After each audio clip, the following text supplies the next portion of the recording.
एक महत्त्वाची बातमी, पशुसंवर्धन विभागाचे आयुक्त कौस्तुभ दिवेगावकर यांची वखार महामंडळाचे सीएमडी म्हणून नियुक्ती करण्यात आली आहे। पशुसंवर्धन खात्याची जमीन एमआयडीसीला द्यायला दिवेगावकर यांनी विरोध केला होता आणि त्यामुळेच त्यांची बदली केल्याची सध्या चर्चा रंगली आहे। थेरगाव इथल्या 72 हेक्टरपैकी 66 हेक्टर जमीन एमआयडीसीने मागितली होती।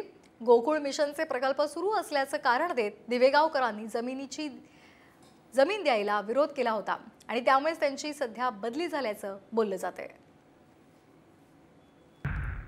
एक महत्त्वाची बातमी, पशुसंवर्धन विभागाचे आयुक्त कौस्तुभ दिवेगावकर यांची वखार महामंडळाचे सीएमडी म्हणून नियुक्ती करण्यात आली आहे। पशुसंवर्धन खात्याची जमीन एमआयडीसीला द्यायला दिवेगावकर यांनी विरोध केला होता आणि त्यामुळेच त्यांची बदली केल्याची सध्या चर्चा रंगली आहे। थेरगाव इथल्या 72 हेक्टरपैकी 66 हेक्टर जमीन एमआयडीसीने मागितली होती।